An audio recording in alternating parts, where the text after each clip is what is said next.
अखिल भूमंडलीय सर्व शिरोमणि मुनि समाज के संस्थापक आदि मुनीश्वर योगेश्वर सदगुरुदेव शिव मुनि महाराज की जय। उपस्थित मुनि वृंद, साधु सज्जन वृंद, संत वृंद, साधक वृंद, आध्यात्म ज्ञान के जिज्ञासुओं और प्रेमियों, सभी श्रोता वृंद, आप सबको मेरा कोटिशः नमन, सब प्रेम जय जीव। तो आध्यात्मिक चर्चा चल रही है और हम लोग निरोग होने का अद्भुत उपाय सदगुरुदेव शिव मुनि महाराज रचित ग्रंथ पर चर्चा कर रहे हैं और अध्याय 12 है निरोग सुखी और जीवन मुक्त होने का अद्भुत उपाय। इसी पर चर्चा चल रही है और पैराग्राफ पढ़ के हम लोग उस पर विचार कर रहे हैं। कल से आगे हम लोग पढ़ते हैं ना थोड़ा ऊपर का भी है ना। अंग्रेजी में इसे लोग जो कुछ कहें, पर भारतीय दार्शनिकों ने इसी को आकाश कहा था। आकाश अत्यंत सूक्ष्म पदार्थ है और इतना सूक्ष्म तत्व है कि बहुत से लोग इसे शून्य मानते हैं। यहाँ तक पढ़ाई हो चुकी कल की है ना, पढ़ चुके थे मतलब आगे हम लोग पढ़ते हैं। एतस्मात् आत्मनः आकाश संभूतः, आकाशाद वायु, वायुरग्नि, अग्निरापा, अद्भ्याम पृथ्वी। तैत्तिरीय उपनिषद वल्ली 5 अनुवाक 1 है ना। आगे पढ़ते हैं। जो लोग इथरन या इलेक्ट्रॉन को नहीं मानते, वह इतना अवश्य मानते हैं कि यदि प्राकृतिक पदार्थ यानी मैटर सूक्ष्म होने लगे तो गैस और ईथर से भी अधिक सूक्ष्म हो सकते हैं, और विज्ञान या साइंस अभी तक इतने सर्वोच्च शिखर पर नहीं पहुंचा है जो इन सब बातों को साफ साफ बता दे। पर यह ज्ञान क्रमशः उन्नति कर रहा है। हम आकाश ही तक नहीं रहते, आकाश से भी सूक्ष्म पदार्थ इच्छा या मन है। इच्छा से भी सूक्ष्म तत्व आत्मा का संकल्प है और संकल्प से सूक्ष्म आत्मा है। आत्मा चेतन है, अतः इसकी चेतनता सर्वदा उसके साथ है। चेतनता का अस्तित्व संकल्प और इच्छा के रूप में होता है, और इसके पहले के लेखों में हम यह सिद्ध कर चुके हैं कि संकल्प सर्वदा नाम रूप में हुआ करता है। अतः स्थूल जगत या स्थूल शरीर का सबसे अधिक सूक्ष्म रूप आत्मा का संकल्प है, और संकल्प का सबसे अधिक स्थूल रूप जड़ संसार मैटर यानी और स्थूल शरीर है।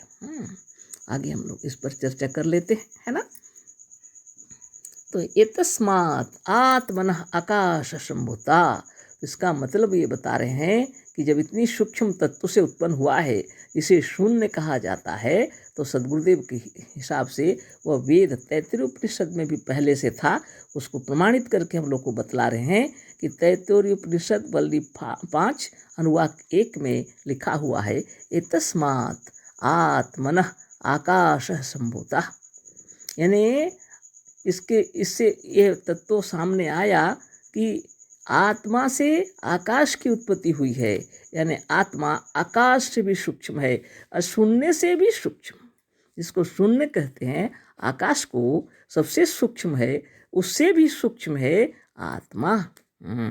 इतना सूक्ष्म है आत्मा, और उससे आकाश जैसे सूक्ष्म तत्व की उत्पत्ति हुई है ना।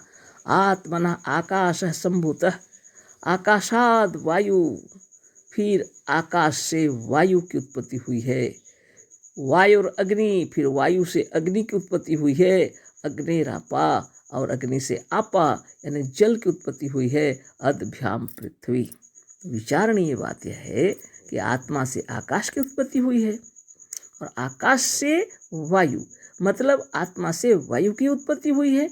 वायु और अग्नि यानी वायु से अग्नि अर्थात आत्मा से ही अग्नि की उत्पत्ति हुई है। अग्निरापा यानी अग्नि से जल की उत्पत्ति हुई है, यानी आत्मा से ही जल की उत्पत्ति हुई है। अद्भ्याम पृथ्वी, और उससे पृथ्वी की उत्पत्ति हुई, जल के बाद पृथ्वी की उत्पत्ति हुई है, तो सब आत्मा से ही पृथ्वी की भी उत्पत्ति हुई है।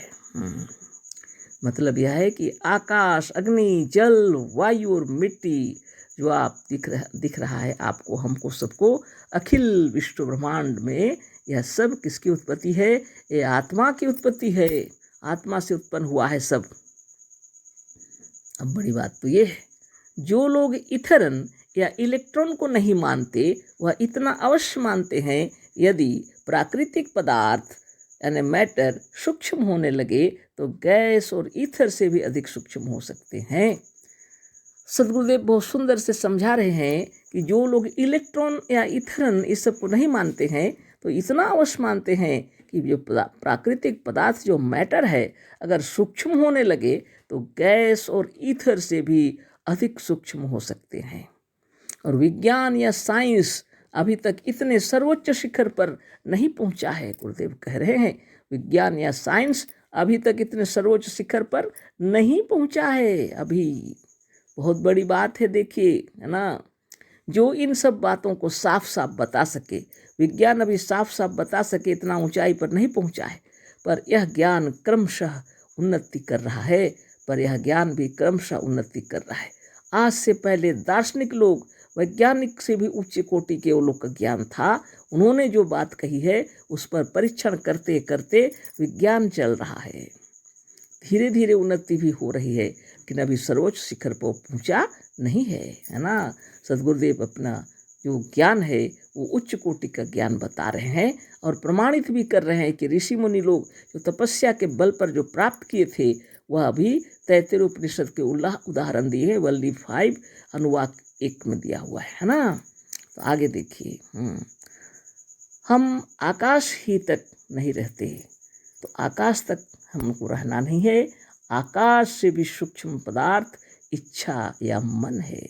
गुरुदेव कह रहे हैं आकाश तक ही हमें नहीं रहना है, आकाश से भी सूक्ष्म है जो पदार्थ हुआ है इच्छा या मन, है ना। आत्मा के अंदर में इच्छा या मन है, ये चेतन है। गुरुदेव बतला रहे हैं इच्छा से भी सूक्ष्म तत्व आत्मा का संकल्प है, और इच्छा से भी सूक्ष्म तत्व है आत्मा का संकल्प, और संकल्प से भी सूक्ष्म आत्मा है, और संकल्प से भी सूक्ष्म आत्मा है। यानी आत्मा के अंदर में इच्छा, मन, संकल्प ये सब है। सबसे सूक्ष्म है आत्मा। आत्मा चेतन है, अतः उसकी चेतनता सर्वदा उसके साथ है। आत्मा चेतन है, इसलिए उसके अंदर में जो चेतनता है वह सर्वदा उसके साथ है, वह कभी विलग हो ही नहीं सकता। नहीं तो आत्मा क्या है ना। चेतनता का अस्तित्व संकल्प और इच्छा के रूप में होता है। चेतनता का जो अस्तित्व है संकल्प और इच्छा के रूप में होता है। आत्मा का अस्तित्व को बताने वाली जो शक्ति है संकल्प और इच्छा शक्ति, जो उसके अंदर में जो विराजमान है उससे उसकी चेतनता और उसका अस्तित्व मालूम पड़ता है। और इसके पहले के लेखों में हम यह सिद्ध कर चुके हैं कि संकल्प सर्वदा नाम रूप में हुआ करता है। तो सद्गुरुदेव कह रहे हैं इससे पहले हमने इस लेख को सिद्ध कर चुका है, कह रहे हैं कि जो संकल्प है वो नाम रूप में हुआ करता है ना। जैसे नदी, झील, झरने, पहाड़, किसी चीज़ का आप संकल्प कर रहे हैं तो नाम रूप में दिखलाई पड़ेगा आपको। अतः स्थूल जगत या स्थूल शरीर का सबसे अधिक सूक्ष्म रूप आत्मा का संकल्प है। खूब गहराई से समझा दिए गुरुदेव। अतः स्थूल जगत जो दिखलाई पड़ रहा है, संसार या स्थूल शरीर जो आपको दिखलाई पड़ रहा है, अधिक सूक्ष्म रूप जो है, सबसे अधिक सूक्ष्म रूप आत्मा का संकल्प है। सबसे अधिक सूक्ष्म रूप आत्मा का संकल्प है, और संकल्प का सबसे अधिक स्थूल रूप जड़ संसार। सबसे अधिक सूक्ष्म रूप संकल्प का सूक्ष्म रूप आत्मा है, और सबसे अधिक स्थूल रूप यदि है तो जड़ संसार और स्थूल शरीर है। तो यह स्थूल शरीर और जड़ संसार सब आत्मा का ही संकल्प है ना। अस्तु, पर ब्रह्म के संकल्प अनुसार एक ही तत्व स्थूल से सूक्ष्म और सूक्ष्म से स्थूल हो जाता है ना। तो बहुत बड़ी बात है। गुरुदेव कह रहे हैं पर ब्रह्म के संकल्प अनुसार, है ना, एक ही तत्व सूक्ष्म से स्थूल और स्थूल से सूक्ष्म हो जाता है ना। एक ही तत्व है जो स्थूल से सूक्ष्म और सूक्ष्म से स्थूल हो जाता है। वृक्ष से बीज और बीज से वृक्ष हो जाता है। वो कौन है? आत्मा, जो सबसे सूक्ष्म है, जिसके अंदर संकल्प है, और संकल्प जब दृढ़ रूप धर लेता है तो यह सारा संसार, स्थूल जगत और शरीर दिखलाई पड़ता है। तो सद्गुरुदेव उसको प्रमाणित करके कह रहे हैं, अतएव एक ही वह तत्व है ना, जिसके कारण से यह स्थूल संसार और ये सब दिखाई पड़ रहा है। सूक्ष्म शरीर, सूक्ष्म जगत, वह सब आत्मा के अंदर निहित होता है, और स्थूल जगत और स्थूल संसार उसका स्थूल रूप है। संकल्प जो स्थूल रूप में आ गया है, वृक्ष से बीज और बीज से वृक्ष हो जाता है, उसी प्रकार वृक्ष से बीज और बीज से वृक्ष हो जाता है ना। अस्तु पर ब्रह्म के संकल्प अनुसार एक ही तत्व स्थूल से सूक्ष्म और सूक्ष्म स्थूल हो जाता है, वृक्ष से बीज और बीज से वृक्ष हो जाता है। द्वैत व अनेकता अज्ञान से भासती है। जहाँ द्वैत का ज्ञान है, अनेकता का ज्ञान है, अज्ञान से भासती है, अज्ञान से दिखाई पड़ता है। वास्तव में वेद का एकमेव अद्वितीयम, एक ही है, अद्वितीय है ना। कुरान का ला इलाहा इल्लल्लाह है ना, वो भी बात। और इंजील का I and my father are one, यही मतलब है ना। I and my father are one. तो कल फिर चर्चा होगी। अशेष धन्यवाद, कोटिशः नमन। सद्गुरुदेव शिव मुनि महाराज की जय। सप्रेम जय जीव।